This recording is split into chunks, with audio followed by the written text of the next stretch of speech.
ത്രിയേക ദൈവത്തിൻ്റെ അതിപരിശുദ്ധ തിരുനാമത്തിന് മഹത്വമുണ്ടാകട്ടെ. കർത്താവിൽ പ്രിയ മാതാപിതാക്കളെ, സഹോദരങ്ങളെ, കുഞ്ഞുങ്ങളെ,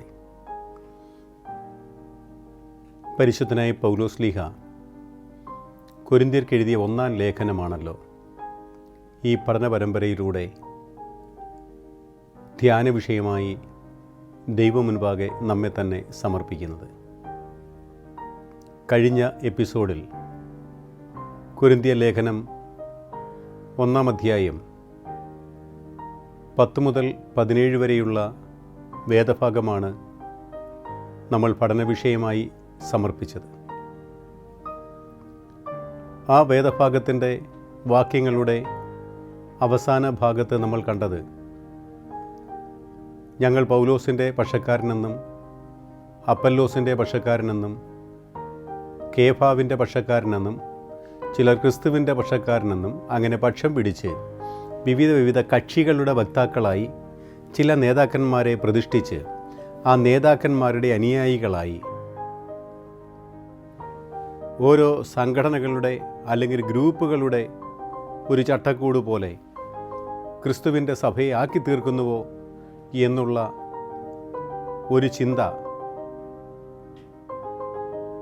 ആ ചിന്തയിൽ നിന്നും ശക്തമായ പ്രബോധനത്തിലൂടെ ക്രിസ്തുവിലുള്ള ഐക്യത്തിലും സ്നേഹത്തിലും സമാധാനത്തിലും സഭാവിശ്വാസികളെ കാത്തുസൂക്ഷിക്കുവാൻ തക്കവണ്ണമുള്ള പ്രബോധനം പൗലോസ്ലീഹ കൊരിന്ത് സഭയ്ക്ക് നൽകുന്നതാണ് കഴിഞ്ഞ വേദപഠനത്തിലെ എപ്പിസോഡിൽ നമുക്ക് കാണുവാനായിട്ട് സാധിച്ചത്. നമ്മൾ ക്രിസ്തുവിൻ്റെ അനുയായികളാണ്. ക്രിസ്തുവിലാണ് നമ്മൾ മാമോദീസ സ്വീകരിച്ചത്. നമുക്ക് മാതൃകയായിട്ടുള്ളത് ലോകരക്ഷകനായ ക്രിസ്തുവാണ്. അല്ലാതെ ഞാൻ വിവിധ കക്ഷികളുടെ അനുയായിയാണ് എന്ന രീതിയിൽ അധപ്പതിച്ചു പോകുവാനുള്ളതല്ല ക്രിസ്തീയ സാക്ഷ്യവും ക്രിസ്തീയ ധർമ്മവുമെന്ന് പൗലോസ്ലീഹ കൊരിന്ത് സഭയെ ശക്തമായി പ്രബോധിപ്പിക്കുന്നതോടൊപ്പം ആധുനിക ക്രൈസ്തവ ലോകത്തിന് നൽകുന്നതായ ഒരു വലിയ മുന്നറിയിപ്പ് കൂടിയാണ് ഈ വേദഭാഗത്തിലൂടെ നമുക്ക് കാണുവാൻ സാധിച്ചത്. ആ വേദഭാഗത്തിൻ്റെ തുടർച്ചയെന്ന വണ്ണം നമുക്ക് കാണുവാനായിട്ട് സാധിക്കുന്നത്, സഭയിൽ ഉണ്ടാകുന്ന ഭിന്നതകൾ ചില മാനുഷികമായ നേതാക്കന്മാരെ ക്രിസ്തുവിൻ്റെ സ്ഥാനത്ത് പ്രതിഷ്ഠിക്കുകയാണ്. ഈ ഭിന്നതകൾ മൂലമുണ്ടാകുന്നതായ ഒരു ആത്മീയമായ ശോഷണം, സഭയിൽ ഭിന്നതകൾ ഉണ്ടാകുമ്പോൾ ചില നേതാക്കന്മാരെ ക്രിസ്തുവിൻ്റെ സ്ഥാനത്ത് പ്രതിഷ്ഠിക്കുകയാണ്. ഞാൻ അപ്പല്ലോസിൻ്റെ പക്ഷക്കാരൻ, ഞാൻ കേഫാവിൻ്റെ പക്ഷക്കാരൻ, ഞാൻ പൗലോസിൻ്റെ പക്ഷക്കാരൻ. ക്രിസ്തുവിൻ്റെ പേരിലല്ലാതെ വ്യക്തികളുടെ പേരിൽ കേന്ദ്രീകൃതമാകുന്ന സഭയ്ക്ക് ക്രിസ്തുവിനെ പൂർണ്ണമായി പ്രതിഫലിപ്പിക്കുവാനായിട്ട് സാധ്യമല്ല.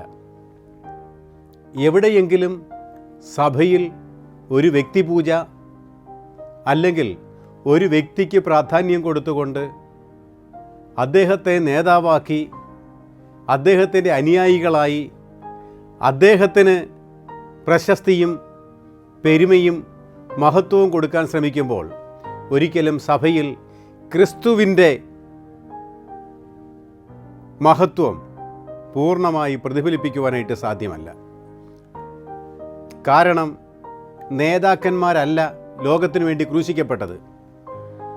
ലോകരക്ഷകനായ മശിഹ തമ്പുരാൻ യേശു ക്രിസ്തുവാണ് ജനത്തിനായി ക്രൂശിക്കപ്പെട്ടത്.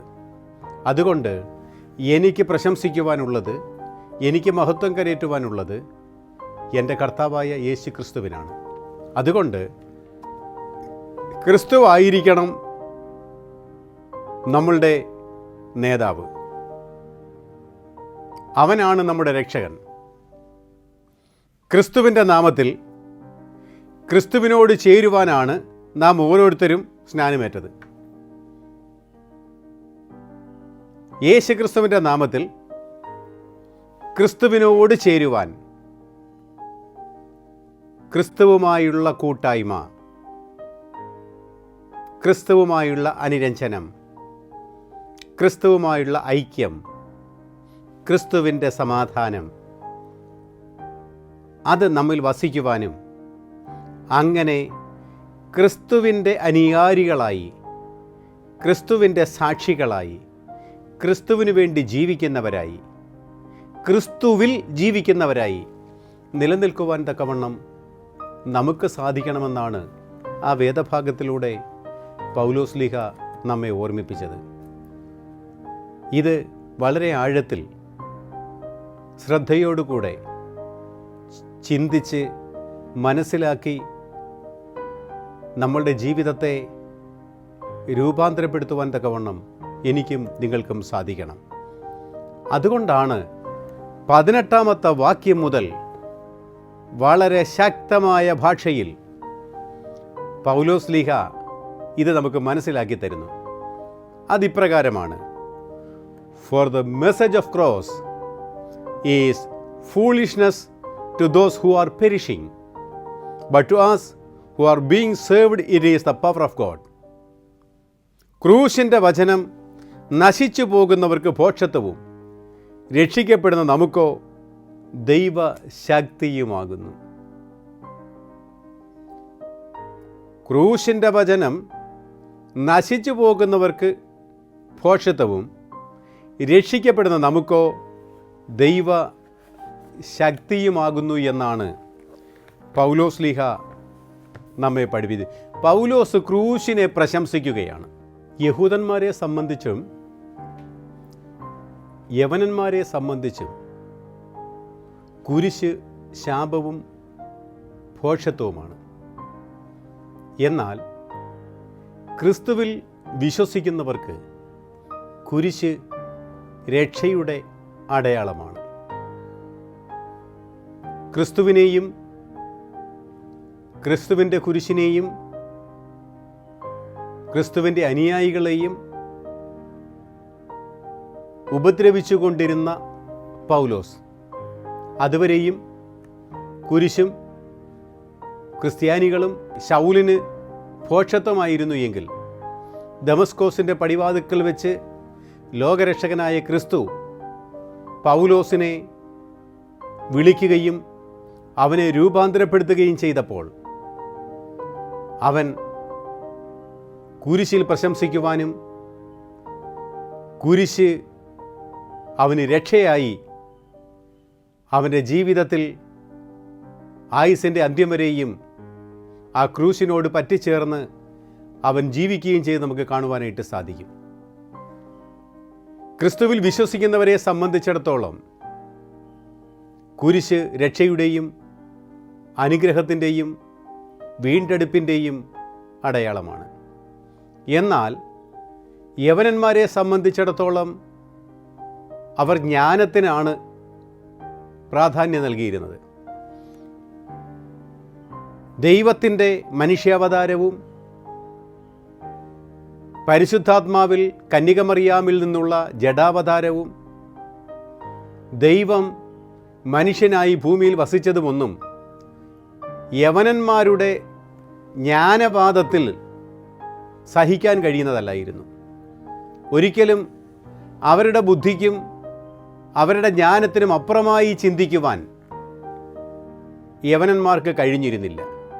അതുകൊണ്ട് തങ്ങളുടെ ബുദ്ധിക്ക് അപ്പുറമായി വരുന്ന യാഥാർത്ഥ്യങ്ങളെ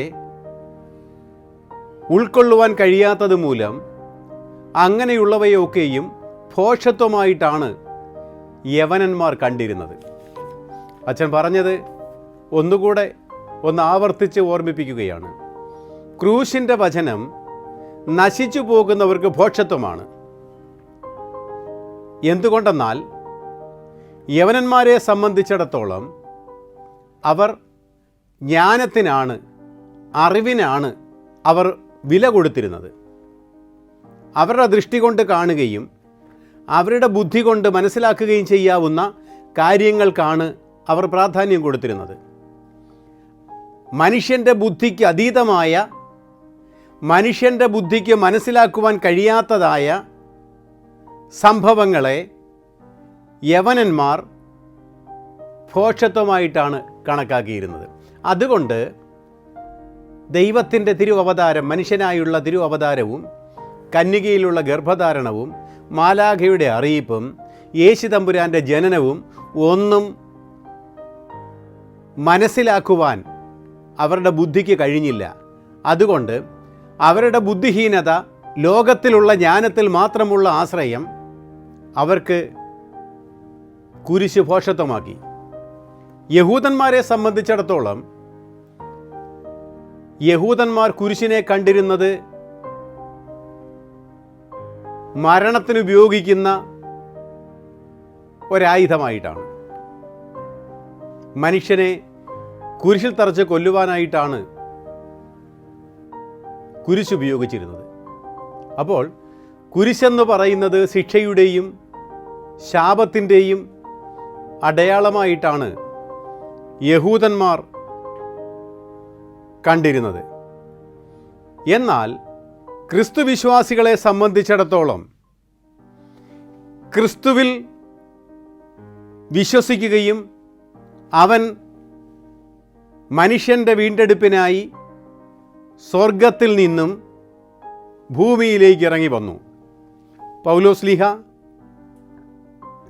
ഫിലിപ്പിയർക്ക് എഴുതിയ ലേഖനം 2-ാം അധ്യായം 1 മുതലുള്ള വാക്യങ്ങൾ വായിക്കുമ്പോൾ, പിതാവിനോടുള്ള സമത്വം മുറുകെ പിടിക്കാതെ അവൻ ഭൂമിയിലേക്ക് ഇറങ്ങി വന്ന് ദാസരൂപമെടുത്ത് മനുഷ്യനായി വിളങ്ങി ക്രൂശിലെ മരണത്തോളം തന്നെ അവൻ ഏൽപ്പിച്ചു കൊടുത്തു.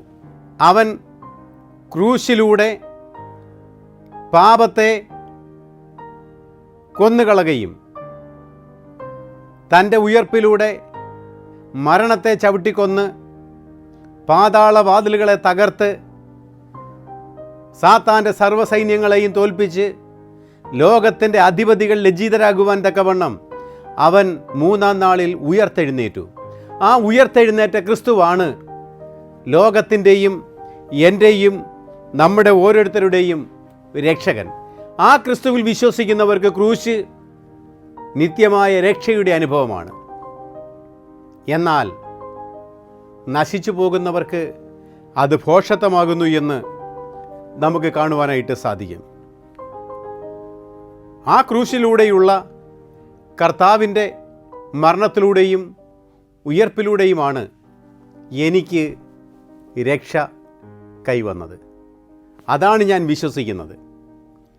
ആ വിശ്വാസമാണ് എനിക്ക് കുരിശ് ശക്തിയെ പ്രദാനം ചെയ്യുന്നത്. പ്രിയമുള്ളവരെ, ഇവിടെ യവനന്മാരുടെ ജ്ഞാനവും യഹൂദന്മാർ ദൈവം മനുഷ്യനായി തീർന്നു എന്നുള്ള വിശ്വസിക്കാൻ കഴിയാത്ത അവരുടെ പാരമ്പര്യ ചിന്തകളും അവർക്ക് ക്രൂശിനെ ഭോഷത്വമാക്കി തീർത്തു. എന്നാൽ ഇവിടെ യേശു തമ്പുരാൻ അവരുടെ ജ്ഞാനവാദത്തെയും യഹൂദന്മാരുടെ അന്ധവിശ്വാസങ്ങളെയുമൊക്കെ മാറ്റിമറിച്ചുകൊണ്ട് ക്രൂശിൽ ലോകത്തിൻ്റെ രക്ഷകനായി ലോകത്തിൻ്റെ ജ്ഞാനത്തിനുപരിയായ ദൈവികമായ ജ്ഞാനത്തെ ലോകത്തിന് പ്രകാശിപ്പിച്ചു കൊടുത്തു. വീണ്ടും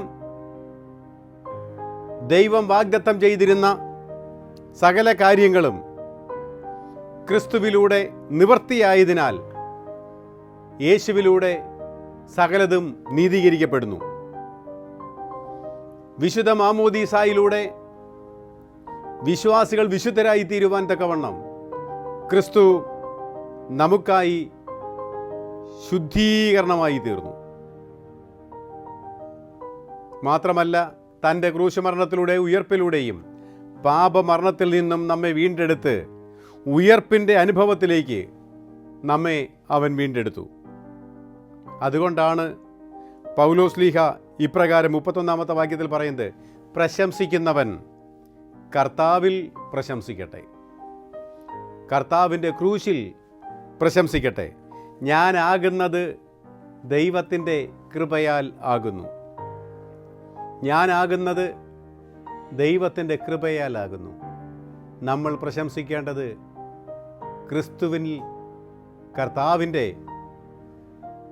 ക്രൂശിൽ പ്രശംസിക്കുന്നവരായി തീരണമെന്ന് പൗലോസ്ലീഹ നമ്മെ ഓർമ്മിപ്പിക്കുന്നു.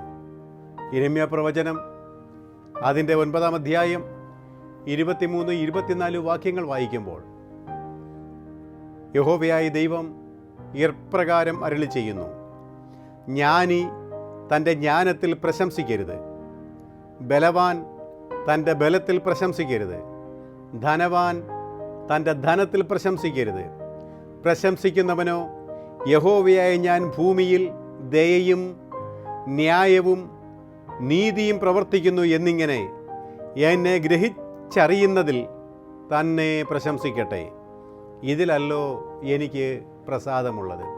ദൈവത്തിന് പ്രസാദകരമായിരിക്കുന്നത് ഇപ്രകാരമാണ്: പ്രശംസിക്കുന്നവൻ യഹോവയായ ഞാൻ ഭൂമിയിൽ ദയയും ന്യായവും നീതിയും പ്രവർത്തിക്കുന്നു എന്നിങ്ങനെ എന്നെ ഗ്രഹിച്ചറിയുന്നതിൽ തന്നെ പ്രശംസിക്കട്ടെ. ദൈവം നീതിയും ന്യായവും പ്രവർത്തിക്കുന്നവനും ദയയും വിശ്വസ്തതയും കാണിക്കുന്നവനുമാകുന്നു എന്ന് ദൈവത്തെ ഗ്രഹിച്ചറിയുന്നതിൽ വേണം ഒരുവൻ പ്രശംസിക്കുവാൻ. അല്ലാതെ സ്വന്തം ധനത്തിലോ സ്വന്തം ബലത്തിലോ സ്വന്തം ജ്ഞാനത്തിലോ ഒന്നും പ്രശംസിക്കരുത് എന്ന് യഹോവയായ ദൈവം ഈ യിരെമ്യാ പ്രവാചകൻ 9-ാം അധ്യായം 23-24 വാക്യങ്ങളിലൂടെ നമ്മെ ഓർമ്മിപ്പിച്ചതുപോലെ പൗലോസ്ലീഹ വളരെ ശക്തമായി നമ്മയും ഓർമ്മിപ്പിക്കുന്നു: മറ്റൊന്നിലും പ്രശംസിക്കരുത്. എൻ്റെ പ്രശംസ കർത്താവിൽ ആയിരിക്കണം, കർത്താവിൻ്റെ വചനത്തിലായിരിക്കണം. കാരണം കൃപയാലല്ലോ ഞാനായിരിക്കുന്നത്. നമ്മളെല്ലാവരും ദൈവത്തിൻ്റെ കൃപയാലാകുന്നു ആയിരിക്കുന്നത്. അതുകൊണ്ട് പ്രിയമുള്ളവരെ, ഒന്നാമതായിട്ട് ക്രൂശിനെക്കുറിച്ചുള്ള പ്രശംസ. രണ്ടാമതായിട്ട് യഹൂദന് കുരിശ് ഇടർച്ചയായിരുന്നു. മൂന്നാമതായിട്ട് യവനന്മാർക്ക് കുരിശ് ഭോഷത്വമായിരുന്നു. എന്നാൽ വിശ്വാസിക്കാകട്ടെ വിശ്വാസത്തിൻ്റെ കേന്ദ്ര ബിന്ദുവായി കണക്കാക്കിയത് കുരിശിൽ മരിച്ച ക്രിസ്തുവിനെയാണ്. ക്രൂശിന് പ്രാധാന്യം കൈവന്നത് ക്രൂശിക്കപ്പെട്ടവനായ ക്രിസ്തു ഉയർത്തെഴുന്നേറ്റത് കൊണ്ടാണ്. 1 കൊരിന്ത്യർ 15-ാം അധ്യായം അതിൻ്റെ 14-ാം വാക്യത്തിൽ പൗലോസ്ലീഹ പറയുന്നു: ക്രിസ്തു ഉയർത്തിട്ടില്ല എങ്കിൽ ഞങ്ങളുടെ പ്രസംഗം വ്യർത്ഥമാണ്, നിങ്ങളുടെ വിശ്വാസവും വ്യർത്ഥമാണ്. ഉയർത്തെഴുന്നേറ്റ ക്രിസ്തുവിനെയാണ് നാം പ്രസംഗിക്കുന്നത്. ഇത് നമ്മൾ ക്രൂശിത രൂപമുള്ള ക്രൂശിനേക്കാൾ സാധാരണ പ്ലെയിൻ ക്രോസിനാണ് നമ്മൾ പ്രാധാന്യം കൊടുക്കുന്നത്. കാരണം ക്രൂശിതനായ ക്രിസ്തുവിനേക്കാൾ പ്രാധാന്യം ഉയർത്തെഴുന്നേറ്റ ക്രിസ്തുവിനാണ്. അതുകൊണ്ട് നമ്മൾ കൂടുതലും ധ്യാന വിഷയമാക്കി ധ്യാനിക്കുവാനായിട്ട് എടുക്കുന്നതായ കുരിശെന്ന് പറയുന്നത് ക്രൂശിതനായ ക്രിസ്തുവിനെയല്ല, ക്രൂശിൽ നിന്നും ഉയർത്തെഴുന്നേറ്റവനായ ക്രിസ്തുവിനെയാണ്. കാരണം പൗലോസ്ലീഹ പറയുന്നു, ക്രിസ്തു ഉയർത്തെഴുന്നേറ്റിട്ടില്ല എങ്കിൽ ഞങ്ങളുടെ പ്രസംഗം വ്യർത്ഥമത്രേ. ക്രിസ്തു ഉയർത്തെഴുന്നേറ്റിട്ടില്ല എങ്കിൽ നിങ്ങളുടെ വിശ്വാസവും വ്യർത്ഥമത്രേ. നമ്മളുടെ വിശ്വാസത്തിൻ്റെ, കർത്താവിൻ്റെ സ്നേഹത്തിൻ്റെ പൂർണ്ണത കർത്താവിൻ്റെ ക്രൂശിലൂടെയും മരണത്തിലൂടെയും ഉയർപ്പിലൂടെയുമാണ് നമുക്ക് ലഭിച്ചത്. ആ രക്ഷയുടെ പൂർണ്ണതയിലേക്ക് വളരുവാൻ തക്കവണ്ണം നമുക്ക് സാധിക്കണം. പ്രിയമുള്ളവരെ, ഈ വേദഭാഗത്തിൽ നിന്നും ഒരല്പസമയം നമ്മളുടെ ആത്മീയമായ നവീകരണത്തിനായി സമർപ്പിക്കുവാൻ 3 ചിന്തകൾ ദൈവസന്നിധിയിൽ ഞാനിവിടെ സമർപ്പിക്കുകയാണ്. അത് കുരിശിൻ്റെ പ്രാധാന്യമാണ്. കുരിശ് രക്ഷയുടെ അടയാളമാണ്. കുരിശ് വിജയത്തിൻ്റെ അടയാളമാണ്. കുരിശ് ത്യാഗത്തിൻ്റെ അടയാളമാണ്. ത്യാഗത്തിലൂടെയുള്ള വിജയത്തിൻ്റെയും വിജയത്തിലൂടെയുള്ള രക്ഷയുടെയും അനുഭവമാണ് കർത്താവിൻ്റെ സ്ലീബ അല്ലെങ്കിൽ കുരിശ്. ആ രക്ഷയുടെ അനുഭവം നമ്മളുടെ ജീവിതത്തിൽ ഉണ്ടാകണമെങ്കിൽ ത്യാഗത്തിലൂടെ നമ്മളുടെ ജീവിതത്തെ സമർപ്പിക്കുവാനായിട്ട് സാധിക്കണം. യേശുതമ്പുരാൻ ഇപ്രകാരം കൽപ്പിച്ചു, ആരെങ്കിലും എന്നെ അനുഗമിക്കുന്നു എങ്കിൽ തന്നെത്താൻ നിഷേധിച്ച് നാൾതോറും തൻ്റെ ക്രൂശും എടുത്തുകൊണ്ട് എന്നെ അനുഗമിക്കട്ടെ. ഇവിടെ കർത്താവിൻ്റെ കുരിശെടുത്തുകൊണ്ട് കർത്താവിനെ അനുഗമിക്കുവാനായിട്ടാണ് തൻ്റെ ഭക്തരായ വിശ്വാസികളോട്, ലോകത്തോട് മശീഹ തമ്പുരാൻ ആഹ്വാനം ചെയ്യുന്നത്. 3 കാര്യങ്ങൾ അച്ഛൻ ഓർമ്മിപ്പിക്കുവാനായിട്ട് ആഗ്രഹിക്കുന്നത്. 1, കുരിശ് നാം വരയ്ക്കണം. എങ്ങനെയാണ് കുരിശ് വരയ്ക്കുന്നത്? നെറ്റിയിൽ നിന്നും നെഞ്ചിലേക്കും ഇടത്തെ തോളിൽ നിന്ന് വലത്തെ തോളിലേക്കുമാണ് നമ്മൾ കുരിശ് വരയ്ക്കുന്നത്.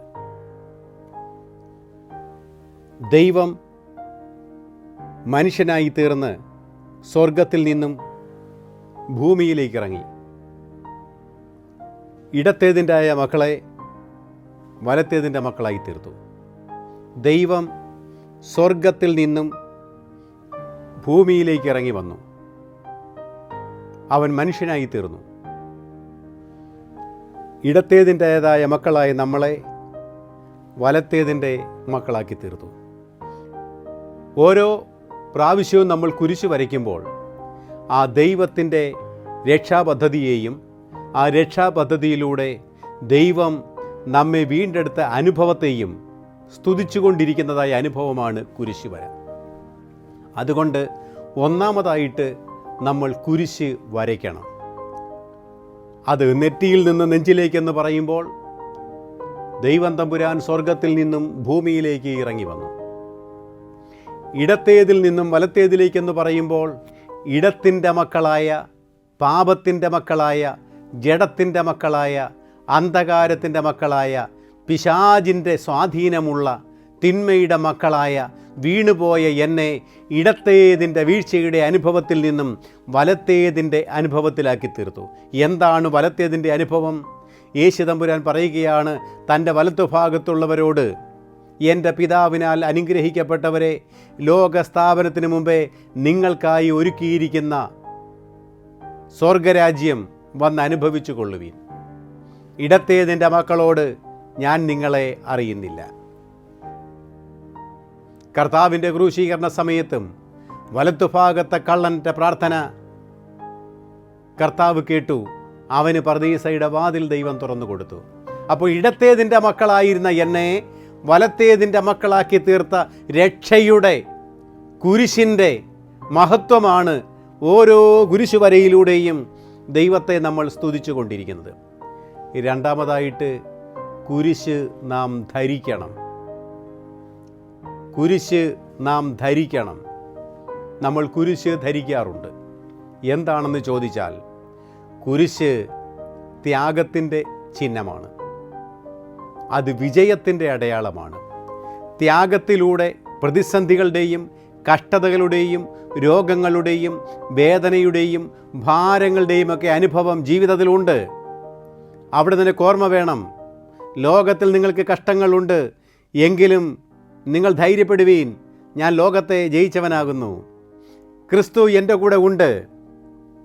ആ ക്രിസ്തുവിനെ ഞാൻ ധരിച്ചുകൊണ്ട് എൻ്റെ ജീവിതത്തിൽ പ്രത്യാശയോടുകൂടെ ഞാൻ എൻ്റെ യാത്ര മുന്നോട്ട് നയിക്കുന്നു. മൂന്നാമതായിട്ട് കുരിശ് നാം വഹിക്കണം. അതാണ് അച്ഛൻ ആദ്യം പറഞ്ഞത്. ആരെങ്കിലും ഒരുവൻ എന്നെ അനുഗമിക്കുവാനായിട്ട് ചെയ്യുന്നു എങ്കിൽ തന്നെ താൻ നിഷേധിച്ച് നാൾതോറും തൻ്റെ ക്രൂശും എടുത്തുകൊണ്ട് എന്നെ അനുഗമിക്കട്ടെ. ക്രൂശ് ത്യാഗം സഹിക്കുന്നതിന് വേണ്ടിയാണ്. സാക്രിഫൈസ്. നമ്മളുടെ ജീവിതത്തെ തന്നെ പൂർണ്ണമായി സമർപ്പിക്കുവാനായിട്ട് നമുക്ക് സാധിക്കണം. ഞാനല്ല, ക്രിസ്തു അത്രേ എന്നിൽ ജീവിക്കുന്നത്. ക്രിസ്തുവിന് വേണ്ടി ജീവിക്കുവാനും ക്രിസ്തുവിന് വേണ്ടി എൻ്റെ സകല സ്വാർത്ഥതകളെയും, എൻ്റെ സകലവിധമായ തിന്മകളുടെ അനുഭവത്തെയും പാപത്തെയും ഇല്ലാതെയാക്കി ഉയർപ്പിൻ്റെ അനുഭവത്തിലേക്ക് കടന്നു വരുവാൻ തക്കവണ്ണം ആ കുരിശും വഹിച്ചുകൊണ്ട് കർത്താവിൻ്റെ പിന്നാലെ യാത്ര ചെയ്യുവാൻ തക്കവണ്ണം നമുക്ക് സാധിക്കണം. ആ കുരിശിൻ്റെ അനുഭവത്തിലാണ് മൂന്നാം നാളിൽ എനിക്കും നിങ്ങൾക്കും ഒരു ഉയർപ്പ് ദൈവം തമ്പുരാൻ തരുന്നത്.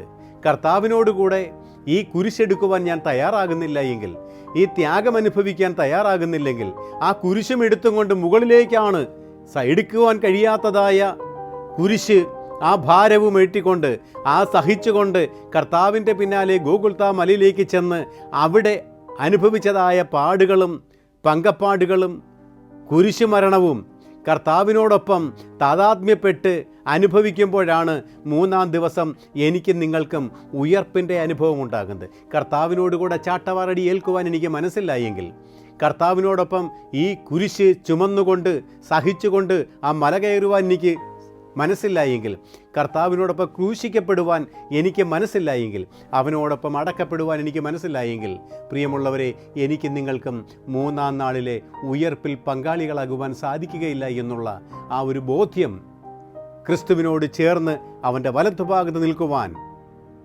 ഓരോ നിമിഷവും ഈ ഓർമ്മയോടുകൂടി ക്രിസ്തുവിൻ്റെ കുരിശും എടുത്തുകൊണ്ട്, അവനെ ധരിച്ചുകൊണ്ട്, അവനെ വരച്ചുകൊണ്ട്, അവനെ വഹിച്ചുകൊണ്ട് മുന്നോട്ട് പോകുവാൻ തക്കവണ്ണം ദൈവത്തിൻ്റെ പരിശുദ്ധാത്മാവ് നമ്മെ എല്ലാവരെയും സഹായിക്കട്ടെ. ദൈവം തമ്പുരാൻ നമ്മെ അനുഗ്രഹിക്കട്ടെ.